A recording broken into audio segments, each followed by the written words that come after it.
जर मी तुम्हाला सांगितलं की भारतातली आरक्षण एक 70 वर्ष जुनी अशी व्यवस्था जी लाखो लोकांच्या शिक्षणाशी, नोकरीशी, आयुष्याशी जोडलेली आहे, ती फक्त एका इंस्टाग्राम पेजमुळे संपुष्टात येऊ शकते, तर तुम्ही विश्वास ठेवाल का? नेमकं हेच सध्या सोशल मीडियावर घडतंय. रिझर्वेशन हटाव आंदोलन नावाचं पेज अवघ्या 2 दिवसात लाखोंच्या घरात फॉलोअर्स घेऊन थेट आरक्षण व्यवस्थेलाच आव्हान देत आहे. आता सोशल मीडियावर 5.9 मिलियन फॉलोअर्स असलेल्या या मोहिमेची नेमकी सुरुवात कशी झाली, आरक्षणाविरोधात त्यांच्या मागण्या काय आहेत आणि अत्यंत महत्त्वाचं म्हणजे सरकार आरक्षण खरंच रद्द करू शकतं का, याबद्दलच आपण सविस्तर जाणून घेणार आहोत या व्हिडिओच्या माध्यमातून. दरम्यान चॅनलवर नवे आला असाल तर इकडे खाली दिसत असलेल्या सबस्क्राईब बटनवर लगेच क्लिक करा. तर सर्वात आधी तर जाणून घेऊयात सोशल मीडियावरील ही चळवळ नेमकी कशी सुरू झाली. याचा टायमिंग इंटरेस्टिंग आहे बरं का. एकीकडे दिल्लीतल्या जंतर मंतरवर कॉक्रोच जनता पार्टीचं आंदोलन नुकतंच संपलं. शिक्षण मंत्री धर्मेंद्र प्रधान यांनी राजीनामाही दिला आणि त्याच वातावरणातून अगदी काही तासांच्या फरकानेच इंस्टाग्रामवर रिझर्वेशन हटाव आंदोलन म्हणजेच RHA नावाचं नवं पेज उभं राहिलं, जे CJP सारखं परीक्षा व्यवस्थेवर नाही तर थेट आरक्षण व्यवस्थेवरच बोट ठेवतं, ज्यामुळे सोशल मीडियावर आरक्षण, मेरिट आणि सामाजिक न्याय या विषयांवर पुन्हा एकदा जोरदार वाद सुरू झालाय. आरक्षण हटाव आंदोलनाची नेमकी मागणी काय आहे, तर या आंदोलनाला पाठिंबा देणाऱ्या काही लोकांकडून पुढील मागण्या मांडल्या जातात.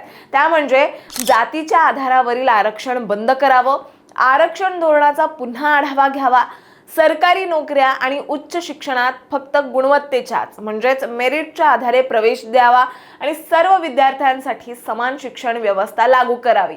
पुढे सरकारी अर्जांमध्ये जातीचा वापर कमी करावा आणि सर्वांना समान संधी मिळेल अशी स्पर्धा निर्माण करावी.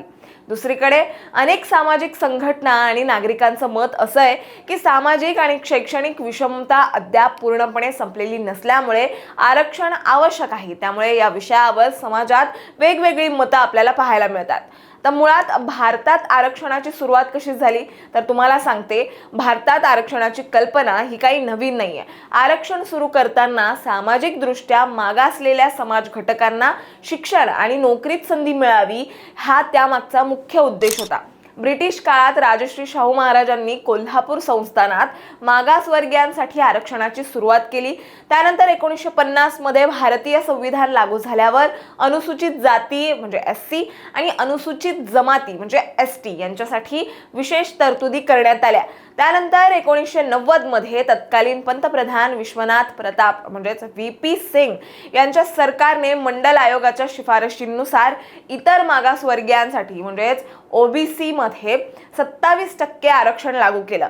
पुढे 2019 मध्ये 103व्या घटना दुरुस्तीच्या माध्यमातून आर्थिकदृष्ट्या दुर्बल घटकांसाठी EWS मध्ये 10% आरक्षण लागू करण्यात आलंय. आता सध्या भारतात किती टक्के आरक्षण आहे तर मिळालेल्या माहितीनुसार सध्या केंद्र सरकारच्या अनेक सेवांमध्ये आणि शैक्षणिक संस्थांमध्ये OBC म्हणजेच इतर मागासवर्गीयांसाठी 27%, SC अनुसूचित जातीसाठी 15%, पुढे ST अनुसूचित जमातीसाठी 7.5% आणि EWS म्हणजेच आर्थिकदृष्ट्या दुर्बल असलेल्या घटकांसाठी 10% अशा प्रकारे आरक्षण लागू आहे.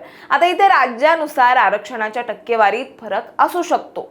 तर तुम्हाला सांगते, भारतीय संविधानात आरक्षणासंदर्भात अनेक महत्त्वाच्या तरतुदी आहेत.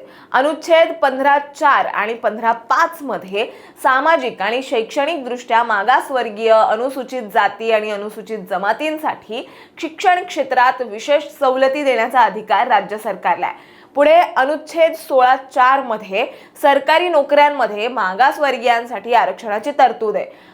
पुढे अनुच्छेद 16.4 आणि 16.4 मध्ये सरकारी सेवेत पदोन्नतीतील आरक्षणाशी संबंधित तरतुदी आहेत. पुढे अनुच्छेद 46 मध्ये राज्याने अनुसूचित जाती, जमाती आणि इतर दुर्बल घटकांच्या शैक्षणिक आणि आर्थिक विकासासाठी प्रयत्न करावेत असे निर्देश देण्यात आलेत. त्याचबरोबर अनुच्छेद 243D आणि 243T मध्ये पंचायत आणि नगरपालिकांमध्ये अनुसूचित जाती जमातींसाठी जागा राखीव ठेवण्याची तरतूद आहे. पुढे अनुच्छेद 330 आणि 332 मध्ये लोकसभा आणि राज्य विधानसभांमध्ये अनुसूचित जाती आणि अनुसूचित जमातींसाठी जागा राखीव ठेवण्याची व्यवस्था आहे. आता अत्यंत महत्त्वाचा प्रश्न म्हणजे सरकार आरक्षण रद्द करू शकतं का?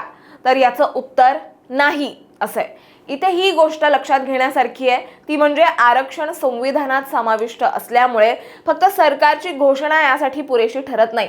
जर आरक्षणात मोठे बदल करायचे असतील तर संसदेत घटना दुरुस्ती विधेयक मंजूर करावे लागेल.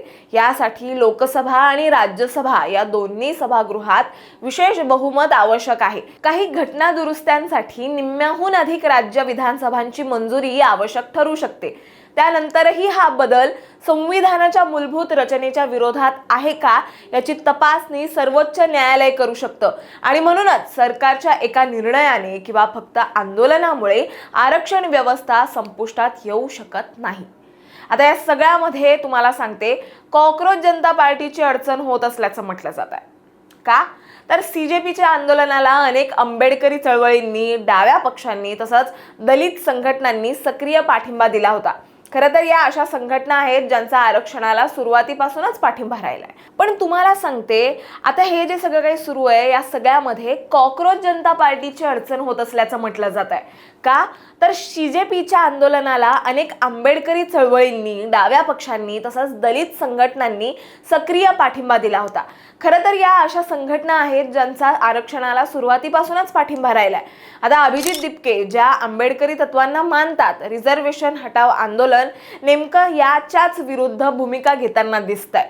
महत्त्वाचं म्हणजे त्यांना लाखो तरुणांचा पाठिंबाही मिळताना दिसतोय.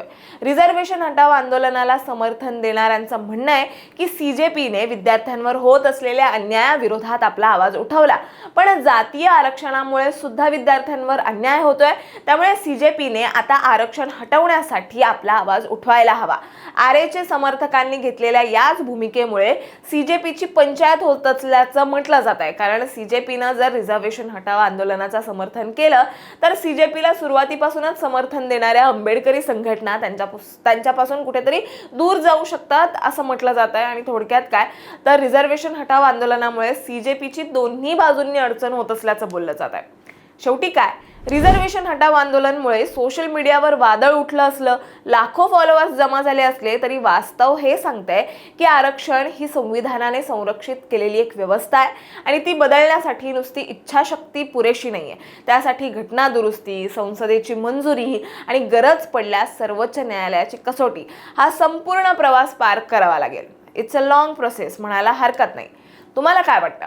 गुणवत्तेवर आधारित व्यवस्था हवी आहे की सामाजिक न्यायासाठी आरक्षण कायम राहायला हवं? हे आम्हाला कमेंटमध्ये नक्की सांगा. आणि अशाच माहितीपूर्वक व्हिडिओ बघण्यासाठी लगेचच सबस्क्राईब करा प्राईम टाइम महाराष्ट्रला.